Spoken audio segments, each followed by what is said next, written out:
I'm extremely, extremely passionate about this, and not being a renter has helped my life immensely. There's always someone telling you why you shouldn't do something, and lately it's been why you shouldn't buy a home. Because the interest rates are too high, because the market's going to crash, because the prices are too high. It's not reasonable. It's not a good time to buy a house. In the meantime, homes have continued to go up. Homeowners have continued to increase their equity, and as a result, their net worth. And rents have gone up as well. You know what renters have gained? Nothing but debt. Nothing but more money leaving their bank account every month. Nothing new to show for it. So let's put this into perspective. Let's say that you have what's very low rent across the nation at $2,000 a month. Okay, and you're looking at your budget for home ownership, and you're like, man, if I had a mortgage for $2,000 a month, I could only buy a house that's worth, $220,000 or whatever it might be, depending on your property taxes and all those things in your area. Now, I don't like that house. Okay, well, guess what? You probably don't have the most perfect rental at $2,000 a month either. So stick with me and just listen. So you're paying $2,000 a month.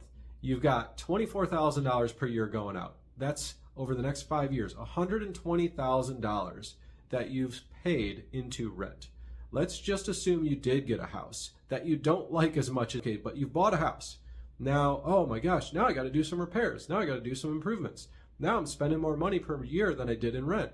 Okay, well, at the same time, over these next 5 years, your home could very easily be going up by $40,000 or more in equity. So if you make it through the first few years and you don't have any repairs, and then all of a sudden you have to make some repairs or you have to make some improvements, now you have equity that you can tap into. So if you need to finance those things, you have a way to do that. It's built into home ownership, being able to access the equity in your home for those things.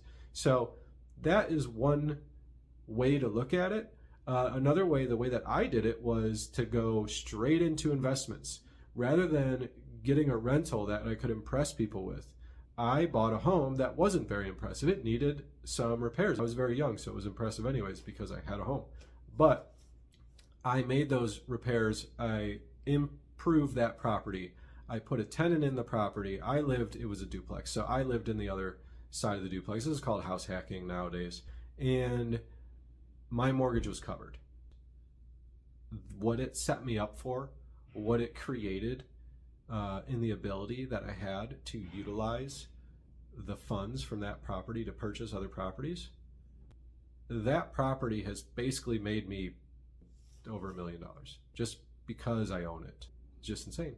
It's insane. Don't rent.